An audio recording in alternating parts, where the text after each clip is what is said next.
As this episode airs this week, we at Blades in Paradise take a moment to remember all those we lost on 9/11/2001. We will always remember. Greetings and salutations, good friends, and welcome to Blades in Paradise. My name is Dr. Winston Thoreau, and I will be your guide to the perils and pleasures of our paradise amidst the post-apocalyptic Pacific Northwest. Now, we'll get to the chicanery and shenanigans momentarily, but before we do, allow me to deliver some news. Blades in Paradise is an actual play podcast run in John Harper's Blades in the Dark, and we're sponsored by the developer Evil Hat Games. Use code BARDROCK10 at checkout to save on your order. Bard Rock Network is sponsored by Dragon Master Games. Visit dragonmastergames.com for all your CCG, TCG, TTRPG, and miniature game needs. If you enjoyed the stories we tell, you can tip us on Ko-fi or visit us at patreon.com/bardrockcafe. By sponsoring the network, you not only help us provide an ever-expanding library of shows, but gain access to bonus content, the network Discord, quarterly backer games with the network community, and an annual swag bag. Now, without further ado, let's join Lizzie, Sterling, and Max, as well as myself, the crew of ESPN. Enjoy. Blades in Paradise is a dystopian story intended for adults. These stories intentionally address challenging topics that might not be suitable for all ears. This campaign includes content warnings for gun violence, child endangerment, animal cruelty, unintentional misgendering of a non-binary person, substance use, and graphic descriptions of injuries, including the eyes. Listener discretion is advised. Welcome back to Blades in Paradise, where our crack team of veteran delivery people have made a pit stop in a rural outlaw town in their quest to find out more about what's happening in their hometown metropolis of Paradise. I'm Paul, your GM for the campaign. As always, I'm joined by the players of the Express Service Parcel Network. Not sure quite what's going on with all of the Long Johns. My name's Jim, and I'll be playing Dr. Winston Thoreau. Fun fact about Winston today. He has never eaten a donut in his entire life. In fact, when he walked into the donut shop down in Tightwad, that was, quite frankly, the first time he had ever seen the little pastries and was not quite sure what they were and actually thought they were maybe plasticine or some other form of child's toy. Yeah, not well versed in the sweets, that man. I'm Justin Langston. I will be playing Maximilian Graves. Many years ago, in a land torn by war and famine, a child was born, and Max ate that child. Anyway, yeah. He is the group's lurk, and he is not above doing anything as long as it benefits him and his long-term goals, which he does not know what those are exactly, but he's sure he has them somewhere. Hi, I'm Queenie, and I play Lizzie Calhoun, the hound of the group, and I have my own personal hound. We've been in my hometown. You've learned a lot about me, and I'm sure there will be more to come. I do have another sister and brother that I'm sure that we will meet along the way.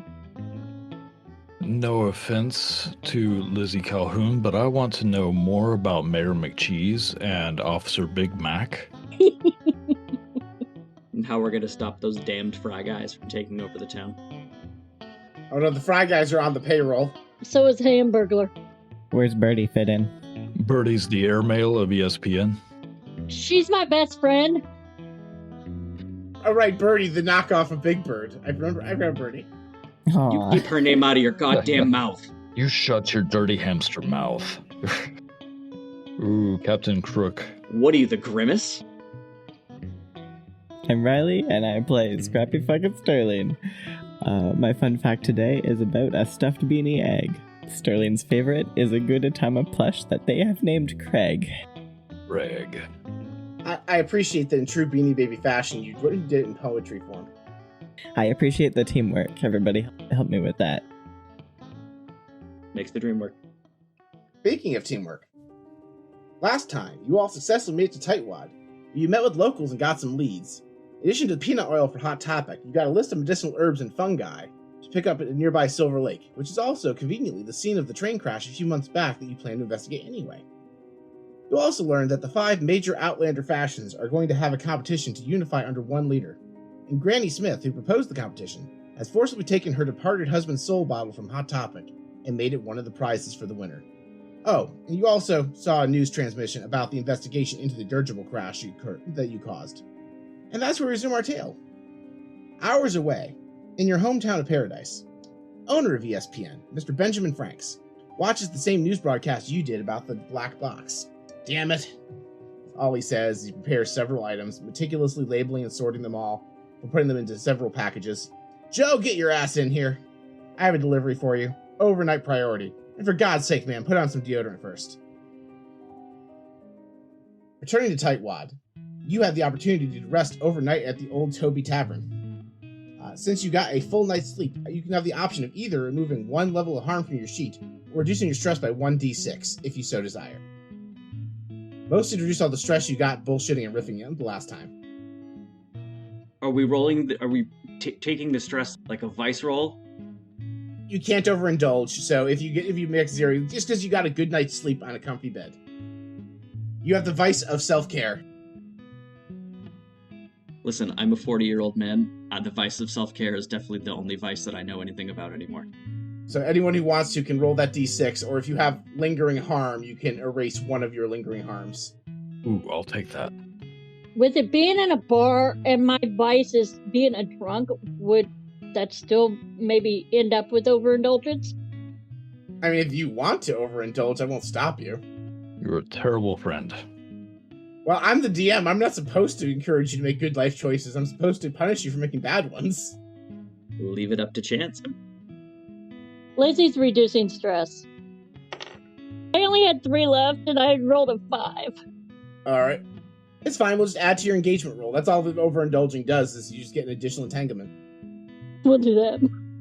You're about to get all kinds of entanglements, so. Sterling is also rolling to reduce stress, because of all the stress that they had arm wrestling Victor Lord. Yeah, that brought me to the brink, so I rolled a 3. Okay. You totally could have taken him. I had faith in you, Sterling. And then you disappointed me greatly, broke my heart, left me to die on the side of the road like a dog. I mean, to be fair, he probably had like 3 times the normal amount of tendons in that arm. I mean, who knows what's been surgically implanted in there.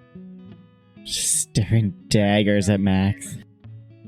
You guys come down and Dijonay's like, I'm pretty sure his blood is literally made of anabolic steroids. Shouldn't matter. Yes, no, it shouldn't matter whatsoever.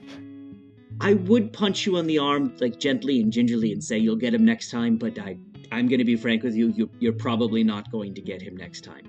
I'm sorry to say. Yes, I will. Also, Sterling's arm might fall off. I could beat him right now. Let's do it again. Your arm would fall off.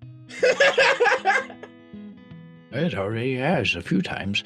Let me ask you, Lizzie, why do people keep coming up to Sterling asking them about their shoe size or their bicep size and circumference, and they keep there's a gentleman right behind Sterling right now who's measuring his left butt cheek. What is going on?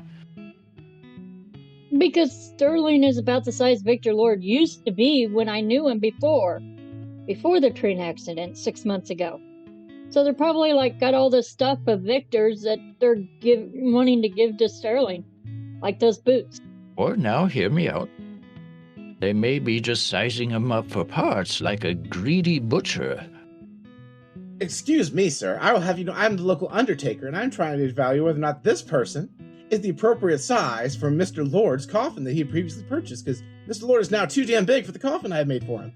This does not bode well. You don't go up to some random stranger and say, "Oh, you would fit perfectly in my coffin." That's not a positive note. I'd like to pick this person up. Sure, roll skirmish. I'll give you a bonus die because you are strong and they are tiny. Please tell me that he You're a is very thin man. tall, willowy, and in a black suit, just like a old Western Undertaker. He's the Undertaker from Back to the Future, doing the exact same bit that they did in the movie. Just so you know, that's Back to the Future 3, not 1 or 2. Or 4. 4's coming out. That's true. We got a 4th coming out. I got a 2 and 2 5s. You pick him up a little too hard, you bump his head into the ceiling. He's like, oof. I'm sorry, please put me down. You knock him unconscious, Sterling. What'd you do? Impressive, considering these are 20-foot tall I ceilings. exit the premises with him. I believe the term is he caught air. He just went flying. I believe when you carry them around like that, it's called uppies. I mean, if you wanted to sell us a coffin, you could have just asked if we wanted one. I mean, chances are one of us would have bought it. Oh, I was just gonna... I don't need a coffin from here. They already have my sizing and have it built. Chances are, the way that we are going, we might buy it, indeed, good doctor. So, did you get any leads on what you were pursuing, good sir? Are you talking to the doctor or the undertaker? The doctor. The undertaker has a concave head like me now. Yes, Dijonay and I had a wonderful conversation. She gave me a list of goods that we need to go after. Some fungi, some herbs, essentially a recipe of 27 different items that we need to find, 27 different spices, herbs that will go into this recipe. Not 23. Is it 23? Oh, I was thinking of what is Kentucky Fried Chicken. Yes, that's 27. I was gonna say, I don't think there are that many spices in Dr. Pepper. Also, Dr. Pepper somehow appears from paradise is like, hi, everybody! Dr. Nick! Oh, I'm not in the right gag. Is cocaine a spice or an herb? I never get that right. It's a rock, so... The mineral. It can be ground up into a spice. Sure, cocaine equals salt. That tracks. That's what I put down when it snows, anyway. Which means it's a spice. Dijonay gave me a list of 27 different ingredients that she needs to be able to make our tonics and elixirs. And from there, once we bring them back, she'll be able to get going on the order that we need for Paradise. And fortunately for us, it just so happens to be at the same location where Victor met his initial demise. Down by the bay. You mean both his new maker and his new old maker? No, this is a lake. A bay is usually adjacent to the ocean. I was angling for a bit. I know. You were shutting me down. The dock on the bay. Teamwork. Down by the lake. Damn it, I always get those bodies of water confused. Next thing I'm going to be talking about isthmuses and tributaries. Nelson Willie waves you all, says, first of all, can you put down the Undertaker? And second of all, you city folks, I have some breakfast for you all. I leave and go put him down in a bush. Why not put him into the coffin that he tried selling And you? then I come back. Okay. That might be interpreted as a threat. Yeah, I interpreted his actions as a threat. He's measuring me for a coffin. Sterling. I understand the sting of defeat is very potent in you right now, and I want you to know I have your back. I would like to help you in your training to become stronger, possibly to be the very best, like no one ever was. So, good barkeep, is there a towel back there? Yes, we have a towel. How large a towel do you need? As large as you have, good sir. He pulls out a bath sheet. Ooh, oh, perfect. I picked that up, I fold it a few times lengthways, and I douse it in the nearest liquid I can find. I don't care what kind of liquid it is. That'd be beer. Oh no. Did you just go and douse that in the bathroom trough? Probably. I come back to Sterling now. Sterling. My dear Sterling, tonight your training begins. I want you to stand naked under the full moon and hold this towel up without your hands. I just stare at him for a moment. I will not be doing that. I think when we talk about training regimens, Max, I can help with the plyometrics and the kinesthesiology and all of those things. We don't need to go on to it. Barkeep, do you happen to have any other things for breakfast other than donuts? I think I've... Oh, seen enough donuts for ever. Oh, of course. And he slides each of you 2 slices of toast, 2 sunny-side-up eggs, 2 strips of bacon, and some strange flaky lump he calls grits. They look vaguely like watery mashed potatoes. And for you, good friend, since you are clearly trying to compete with Mr. Lord, I have this for you. You and Mr. Lord procured these, and I've been told to give them out to only special clientele. He hands you one of the juice boxes. Everyone looks at Sterling. This feels like I just set up a Dare commercial. I'm not a chicken, you're a turkey. You'll jive turkey. They would be all natural steroids from this area. No, these are the ones that you stole from Orange Julius. The ones that Victor stole specifically so they wouldn't get circulated. Gotcha. Now go ahead and roll study to examine this stuff. I'll go ahead and say this is controlled limited unless someone wants to help you, because you're not going to know much from Sterling's perspective on this anabolic steroid juice. Oh yeah, Sterling doesn't know anything. I think I would just fail that roll. I don't think Sterling's gonna do it, though. If I'm correct, I believe these will also make you incredibly, incredibly angry. Like, you're going to burst out of your clothes, which will turn purple, and your skin will turn green, and you'll probably be able to leap about 1.5 miles angry. Which means that holding that towel without your hands will be the first step to the path of the Jedi. I can probably already jump that far. Keep it around just in case one of us decide to do it. Yeah, can we keep like a flask of steroids for a crisis? By flask, you mean a juice box. Yes, you've been given one. Cool, it's not like straw in it already. So let me know when you want to Popeye the Sailor Man that particular juice box into your mouth. I was going to say, I'm imagining him squeezing it when the liquid just going up in an arc into his mouth. And...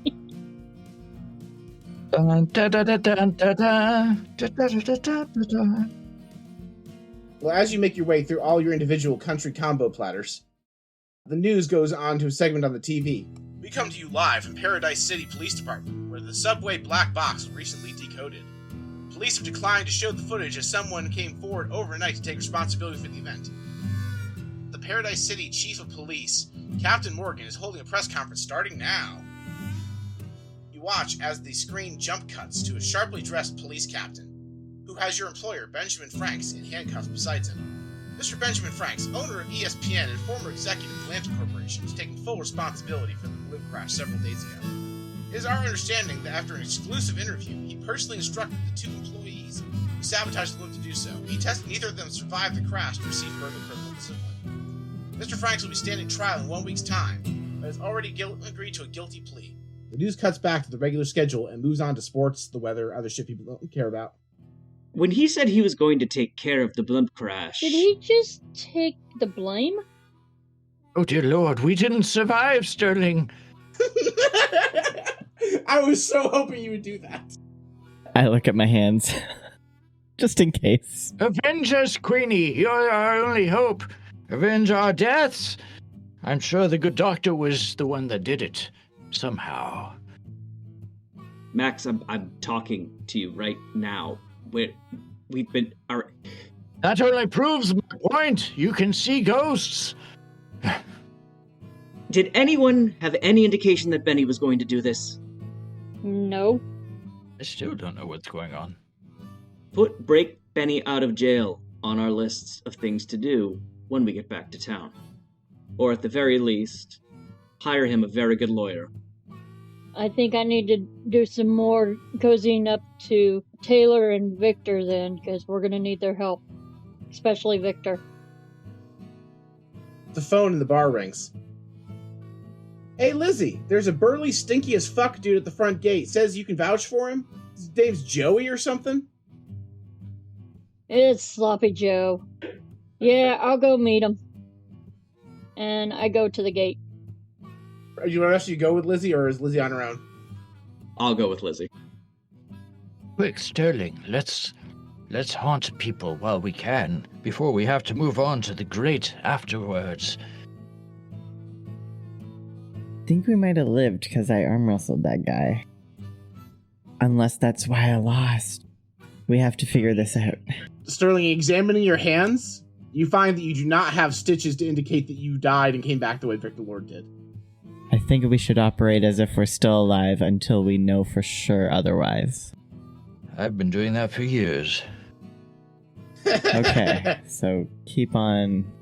Well, I don't want to encourage you to behave the way you've been behaving. Where do you want to go right now? Are we going with Lizzie and the doctor, or was there something else you wanted to do? Oh, I think that if I'm actually alive, I should embrace life, and are there any more of those donuts? Yes, sit down, have some donuts. Nelson Willie hands you each a donut and says, "Oh, well, the Joe fella did say he had stuff for all of you all, so you probably want to go meet him." Okie doke. Let's go, Max. Do you need a ride? Lizzie, hold on. I'm feeling a presence right now. A spiritual presence of a spirit long lost. Ooh. Hi, Max. Hi. Can you see me? Very clearly, I yes. can too. Max just completely gets naked. Oh, God. Can you see me now? Unfortunately so. Max, really? I really don't want to see that. It's fun in a good stiff wind. I look blurry. All this has done is give me the theory that Max is old man John Cena. Can you see me? Like, you can't see me! Max Graves!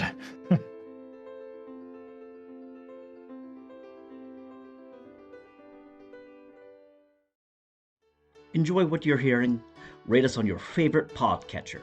Reviews on platforms like Apple, Spotify, or Good Pods help new listeners find our content. It's a completely free way to support the show. Thanks for listening. Christina, I'm all caught up in my favorite actual play podcasts. What should I do? All of them? Even my podcast, Agents of Damned? That's right. Your show's excellent, but I'm up to date on that one too. I'm not sure what to check out next. Yeah, I know. There's just so many excellent actual play productions out there, it can be overwhelming to choose one. Not to worry, friends. I can make some recommendations. Oh my gosh, it's multi-talented TTRPG actual play performer and professional musician Marty Balmer. That's right. Just check out my new podcast, College of Whispers. We're the actual play book club that can help you find your new favorite production. Join me and my co-host Vicky every month as we review and analyze different productions in a spoiler-light format that's both entertaining and informative. Wow, that sounds great. You don't just look at the big name productions, right? Yeah, I feel like whenever I ask for podcast recommendations, the same handful of super popular mainstream shows is all I get suggestions for. Not to fear, on College of Whispers, we look at a mix of big names and indie productions, so the scrappy up-and-coming shows can get their moment in the sun as well. Well, I'm sold. I'm gonna go download College Whispers on my favorite podcatcher right now. Thanks, Marty. Wait, Paul, we're part of the Bard Rock Network now. How is any of this news to you? Give them a listen, everybody.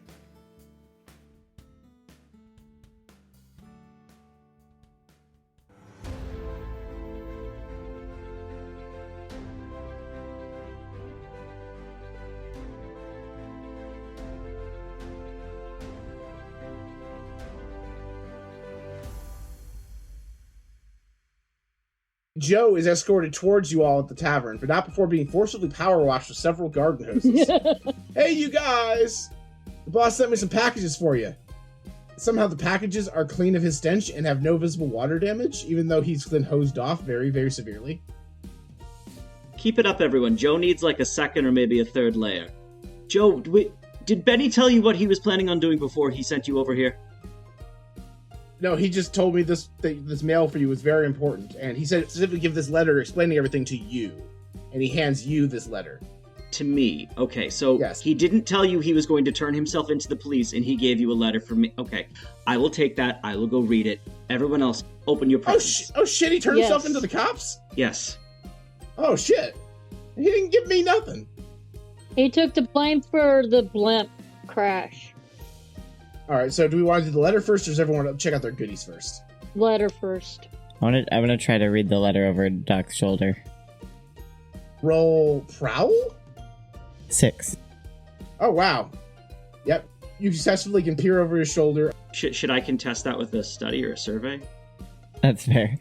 Yeah, you should, absolutely. Just double checking to make sure that is probably the best. It is probably the best. So yeah, go ahead and roll the better you have of those two things. Probably survey is probably the more logical one, but if study's better for you, I'll allow it. That's only a 4. I'm not gonna. You're too tall. I'm trying to avoid you, but I just give up at a certain point because you're way too tall for me. All right, Winston. In order to protect you and your team, I take responsibility for the blimp crash. This leaves ESPN without a leader. In the briefcase, you will find all the necessary documents to assume the CEO position, including a notarized form with my signature to finalize. You always wanted to be in charge, now is your chance. If you happen to be reading this letter aloud, please do not read anything further to the rest of the team or allow them to read this part. Do you continue reading, Sterling? Oh yeah, absolutely. I'm gonna fold the letter up at this point, and I'm gonna look at everybody and say, "Well, oh fuck, I'm in charge now. Why are you in charge? Terrible idea. I apparently now run ESPN and am responsible for the livelihoods of everybody involved and making sure all the packages get delivered." And I pull a paper bag out of my coat and I start hyperventilating. Do you want a VP, maybe, to help? What on earth? What a VP, like a vaporous potion? I don't need any kind of tonic or Somebody tincture. to help take on the load, so you don't hyperventilate.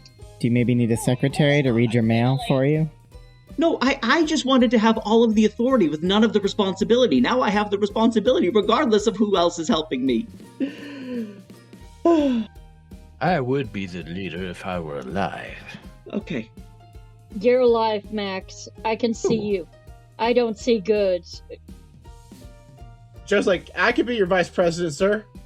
I was an executive vice president of Subway. Everyone's an executive vice president at Subway. Like, they only have... That's like the entry-level position at Subway is executive vice president. Shit, you're right. That's amazing. It only comes with 25 cents more pay than the other workers. And the hours are terrible. Did I see any of the letter after that point before he folded it, since I got a 6?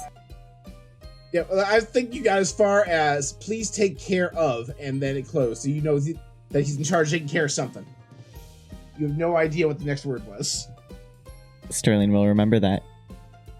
Let's take a look at what he sent us, and I'll have to read this later when I have time. I don't have the mental wherewithal right now to be able to deal with all of this right now. This is just too much that's been dropped in my lap. First, I take over the hospital, and then I take over... Can I try and pickpocket the... Alright. Ha. And I thought I was the chaos goblin of the group. Everybody's like, gimme, gimme, gimme. I guess roll prowl to try and sneak up on the doctor. We've all worked with the doc long enough to know not to trust him. And Doc, you can roll survey to try and see Lizzie coming. Can I push myself for an extra die with that? This is what happens. I give you free healing. You use it just to troll each other. Mixed success 4. How did you do on your survey roll, Jim? Well, I have no points in survey, so I rolled a 5 and a 1, but I get the 1. So. Yeah, so Lizzie successfully steals the letter. I sneak over by Sterling and open the letter so we can read the whole thing. Can I shoot the letter from her hand with one of my blades? Sure you can. Excellent. Can I snatch it from the air? Can we contest that? Roll hunt or skirmish, whichever is like your attack stat, to shoot the knife. I was gonna say, what would I shoot to try and avoid that? He starts to give us the finger. Fuck, I just rolled 2 2s.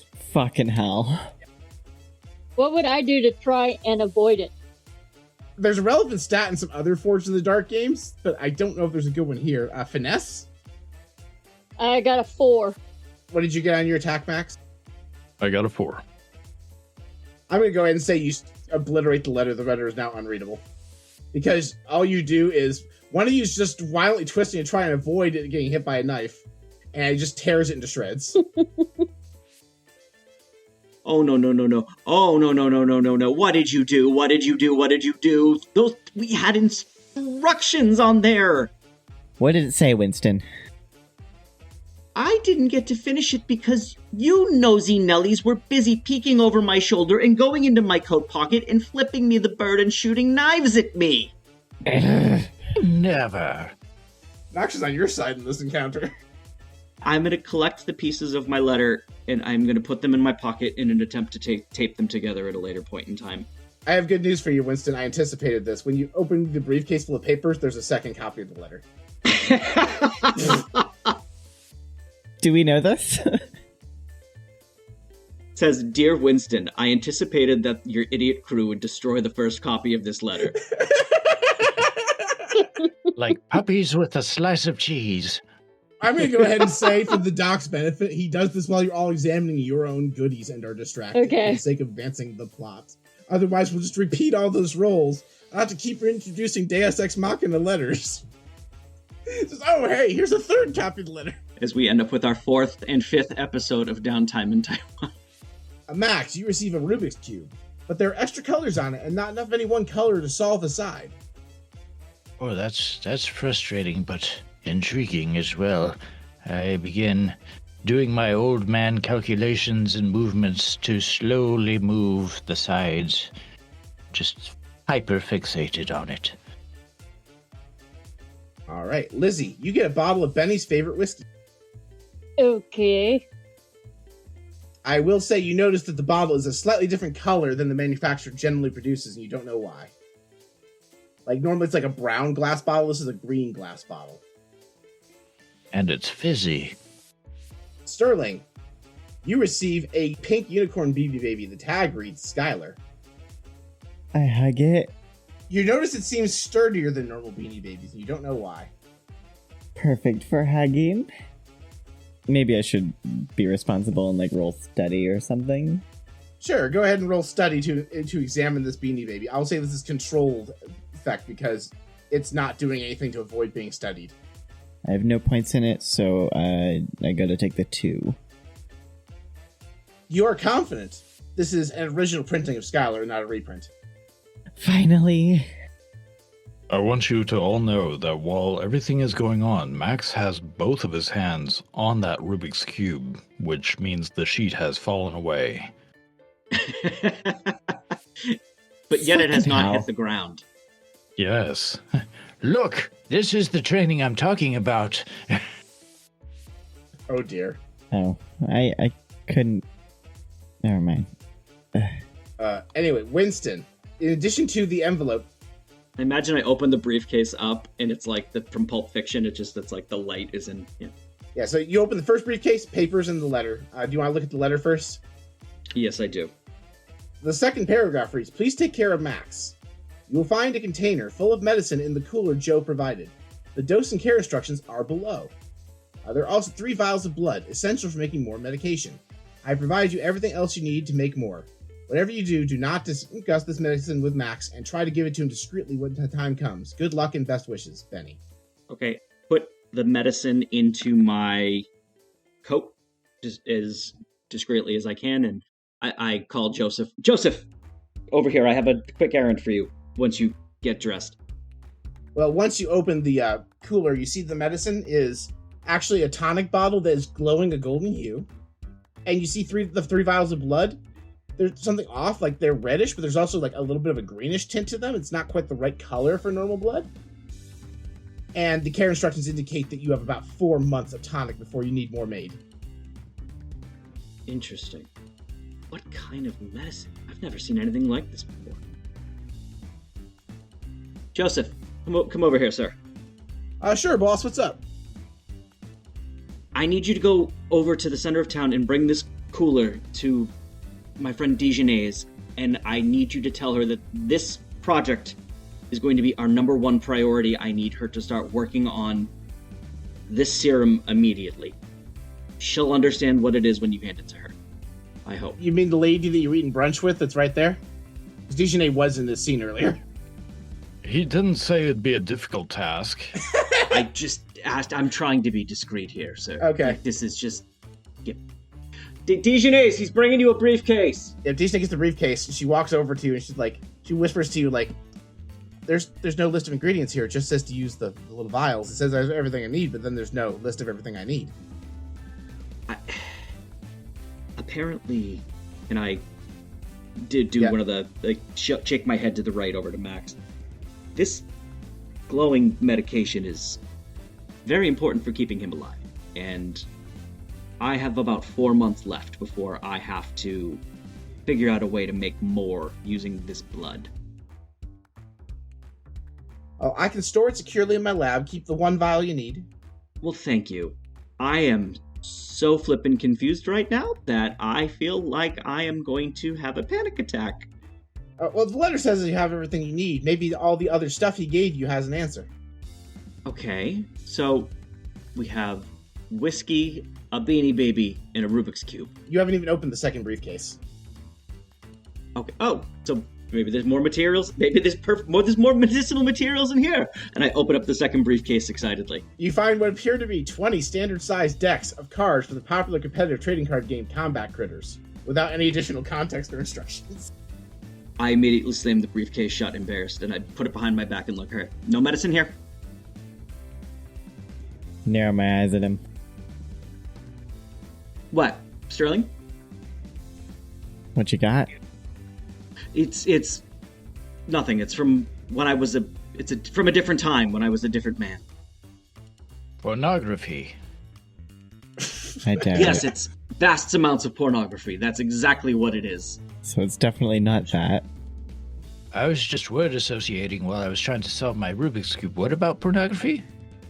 Well, I mean, I'm not kink-shaming anyone, but if that's what gets them off, Rubik's is a very tactile, stimulating thing. I will actually say, because it's a really funny yes and, every time Max clicks anything resembling a thing, like if it gets a line or something, like it gets like part of a side, and this cluster's like, oh, I've made progress towards solving it, it randomly blurts out a word. Whether or not that's a clue to help is not clear, because it seems to be a randomly selected word. Click, click, click, scrotum. Do I recognize anything about the bottle of whiskey? Roll either study or survey. I can do survey and not have to push myself. 6. Alright, with a 6, you notice a couple of things. In addition to the fact the bottle is the wrong color, you see that it is, first of all, a different size than the manufacturer normally has. It is about, normally, like there's certain standard size bottles manufacturers use in alcohol. This is about 2 ounces too small for the bottle you would expect it to be, and a few ounces too big to be the next smallest size. So it's a custom-sized bottle. The manufacturer's label appears to have been removed from an existing label put on there, meaning this bottle isn't actually a bottle of that whiskey. And finally, you see on the bottom of the bottle what appears to be a concave colored lens of some sort, as if the bottle is like more like a spyglass or something. It looks like the bottle, like it's something disguised as a bottle. I go over to the bar and ask Nelson for an empty bottle to empty the liquid out into, to look at the bottle empty. Sure, he gives you the bottle empty, and you now have a bottle of whiskey that's just whiskey. Okay. It is the correct brand of whiskey if you do a taste test. Do I notice anything different about the bottle now that it's empty? Yeah, it seems to pick up on things that aren't normally visible on the spectrum of light. So basically the same way a black light test would reveal things, it's like a black light lens. You see like little bits of like stains and smears, etc. Like looking around the bar, you see like things like clearly the remnants of bar fights, blood on the walls that have been washed off, etc. Lizzie, can we borrow your spyglass for a moment? Yeah, this has got weird in it. I can see like blood from the old bar fights. And I don't even want to go into the men's bathroom with this thing. So I hand it over to you. Dijonais, let's take a look at the items that we were given using this microscope, for lack of a better term, and see if this sheds any light. Max, how's the puzzle going? It spells out the word taint. If you put this color here, and you've got a T and an A on this side. Yeah, it's going great. I'm glad you're having fun, buddy. Yeah. Okay, good. He's still not paying attention. Let's take a look at this and see if we can learn anything. So Dijonais actually looks at the Rubik's Cube like, he's not full of shit. There's actually letters on there. What? Like that Rubik's Cube, there's letters printed on like invisible ink or some shit on the Rubik's Cube. Max, I'll give you your knife back if I can Rubik's Cube. Oh, okay. Max? I'm sorry. I wasn't the only one given a toy.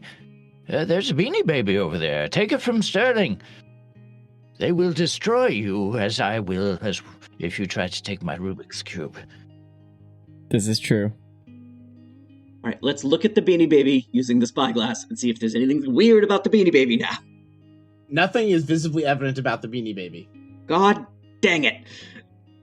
I'm hugging it very close and defensively. What about the tag? Sir, may I... excuse... Max, can you spell Skylar on your Rubik's Cube? Skylar. With an A. With an A. Let's see. S-K-A-I-L-O-R. Is that... No. Is that how you spell that? S-K-Y-L-A-R. S-C-H, because sometimes CH is a K sound, if I remember my public school education. Let's see. No, that's Schuler. S-K-Y-L-A-R. L-A... Pornography! There we go. How's that? The Rubik's Cube, when you spell out the word Skylar, starts to automatically move and click itself, and it opens up like the one. Oh, I hate this. I just throw it down as hard as I can. It's doing all the work for me. That's no fun. Anyway, it opens up to reveal a key. Shatters into a million pieces. Yes, and having the puzzle having been solved, it now breaks easily, and there's just a bunch of little plastic cubes and a key.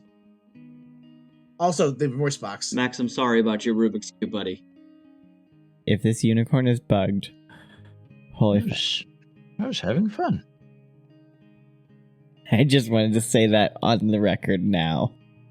The unicorn is not bugged, but the person who helped me design this puzzle for you all did suggest it being a nanny cam. I did not go with that.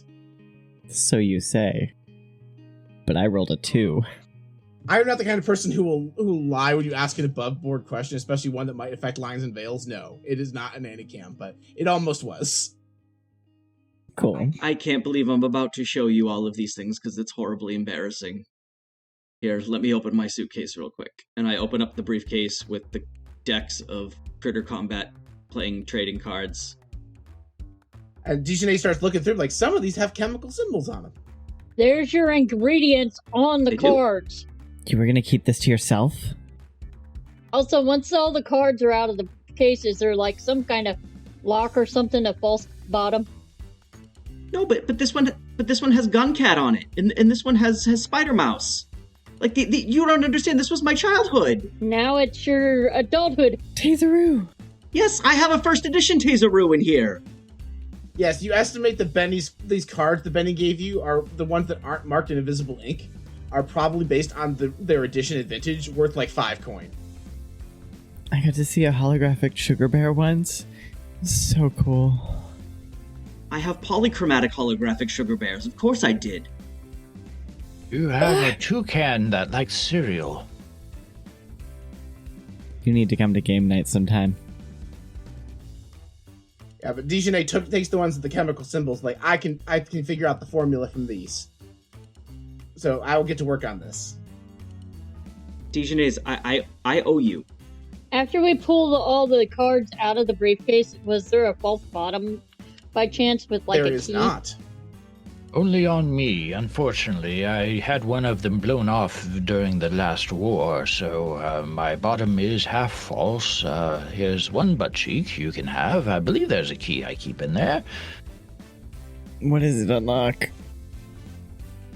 Oh, no, that's my real That button. is entirely up to Max.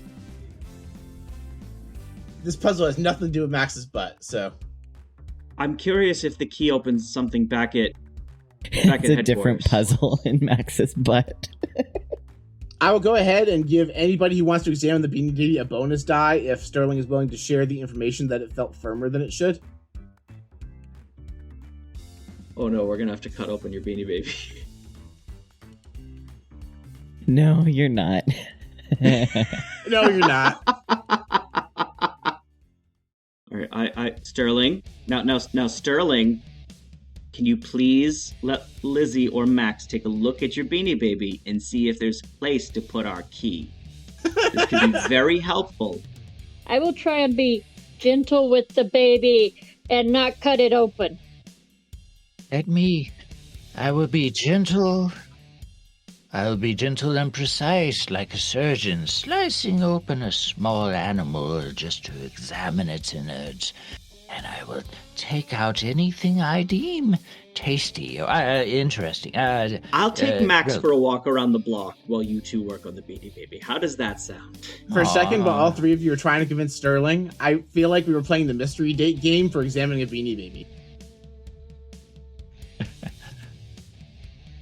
I think that Max is probably old enough to have created the mystery date game back in the 1950s, so who knows? Sterling, do you allow Lizzie to examine the Beanie Baby? Don't hurt him. Yeah, I'll begrudgingly hand it over.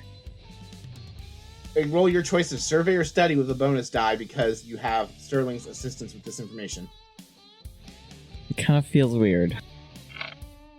2 5s. It's probably special, so don't damage it. It's definitely real, too. I might have just cut it open accidentally. No, with 2 5s, you do successfully find there's a seam in the back of the Beanie Baby that was expertly sewn in such a way where it's concealing the fact there's actually a Velcro edition. And it very gently peels open to give you a small plastic token that has the letter T and the number 69 on it. Nice. You recognize it as a token for a locker at the train station in Paradise. You can have that. Give me the unicorn back. Yeah, I give him back his unicorn. I tuck it into my belt next to the teddy bear. Don't forget your egg. By the end of whatever we do, Sterling's just gonna have, like, head to toe a Beanie Baby suit. It's like a bandolier, just with like...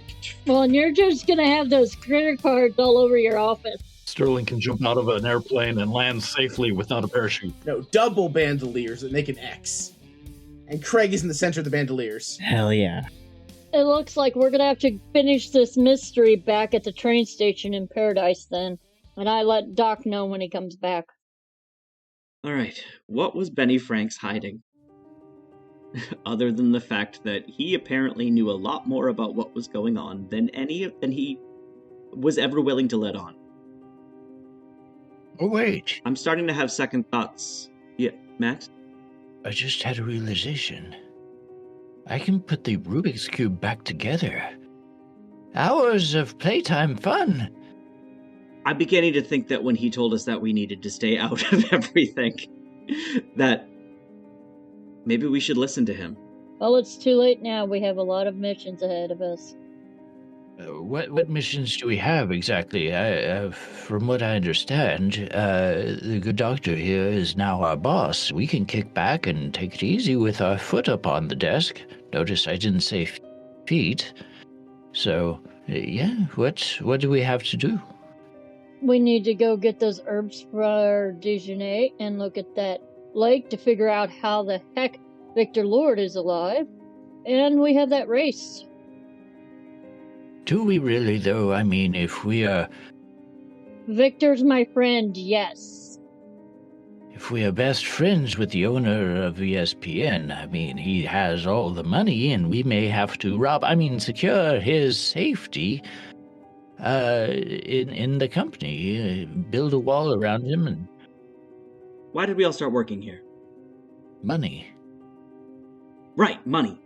We all wanted to be fabulously wealthy, right? There's a reason we didn't go into a stupid job like working for Subway, sorry Joe, where you collect a paycheck and you go home. Benny gave us an opportunity, not just an opportunity to make money, but to make a difference, to do something better, to help people who otherwise would not have any help. That's why we took the contract away from stupid, ugly, dumb, butt-faced Nathan, and that's why we're here in Tightwad helping out. So let's keep doing the things that Benny set us out to do, and let's keep helping people. Besides, I want to win that race because I want to be the lord of everything. I think you're all right. I'm sorry. I was being my usual greedy, cowardly self. Oh no! He... In managing to help other people, we ourselves will become fabulously wealthy, don't get me wrong. But we'll do so in an ethical fashion. Oh, ethics. That's new. No, he gave me a rat when I didn't have one. Speaking of, anyone feel thirsty? I just pull a rat out from my coat and pop its head like it's a can of soda. Anyone thirsty? It's a rat cozy. I'm good with my whiskey here. Keeps your drinks nice and cold. What's in it?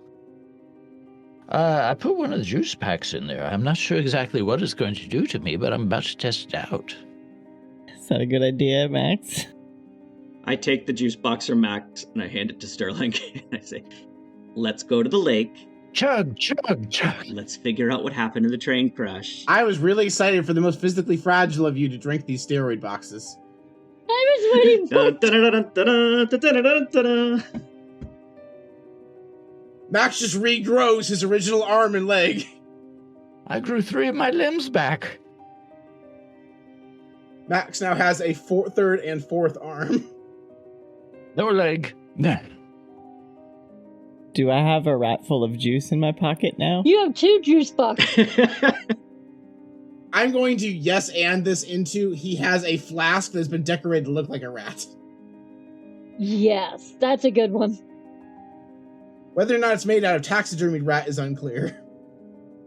Oh, I never taxidermy. It dries them right out. The blood acts as a natural glue, you see. Yes. The bones are great to pick your tick. So, boss, what do you want me to do? Joe, I need you to go back to town, and I need you to find the best lawyer, and I'm going to give him a coin, and I'm going to ask him to find the best lawyer that he can for Bennie. With a coin, roll to acquire an asset, and we'll see how he does. 1d6? You're going to roll plus tier, so you start with 1 die for being tier 0. Okay. But I would say you guys, because you've been very successful so far, are tier 1, and a coin will bump you up to tier 2. So roll 3 dice, and that'll determine it. That's how I remember the rule. It might not be exactly right, close enough. That is a 6, a 5, and a 2. A 6, a 5, and a 2. Joey's like, I know just the person. Who is the person that you know? Oh shit, you're gonna make me come up with a name now? That was gonna be my cliffhanger. Then that can be your cliffhanger. Oh no, I know exactly who. No, the law firm of Johnson & Johnson. Perfect. Yeah, that works. I was just thinking of the Lionel Hutz. It's like, what? Money down? No, comma, no. On contingency, question mark? No, comma, money down, exclamation point. I was thinking of Dewey, Cheatham, and Howe, but I decided to go a little higher brow. Yeah, no, sure, boss. I'll go hire Johnson & Johnson to handle Bennie's case. And he gets back on... you might remember at the beginning of this, you guys had a cart with a sad donkey. That's what he came and deliver on, the cart with the sad donkey. So he and the sad donkey are riding back to paradise. The donkey looks like it's offended by Joey's smell and not the other way around. It yeehaws at you. Aw, friend. And it immediately eats the unicorn stuffed Beanie Baby. Does not. The Beanie Babies have plot armor, at least for being hurt. You're a good person, Paul. Oh, now that sounds like a challenge. Now I have to make a suit out of beanies. A mech of plot armor. Yeah, once you weaponize it, it's no longer valuable. I would never. I just want my bandolier of beanies. Oh, Paul the gamekeeper. Yes? Did I manage to collect all the pieces of the Rubik's Cube that fell apart? Yes. Excellent. Max, who are you talking to? I'm sorry, what? Who is Paul? Paul Bearer. He's an old friend of mine. Yeah, he's the Undertaker's manager. Yes. Well, with how many coffins the Undertaker in this town has to make, it's no surprise he has a manager. Can you let me down now? You hung me up from the top of a very tall bush. That's what she said. Anyway. No. Good luck. Alright, so on that, you guys pack up your wagon and you depart for Silver Lake with more mysteries than you started the day with. And next time, we'll see what happens when you get to Silver Lake. Isn't it our Wienermobile, not the wagon? Yeah. Not to be confused with the cart. The cart is what I was not trying to describe. The Wiener Wagon, that's where I used to work when I was a teenager in college. Which century was that?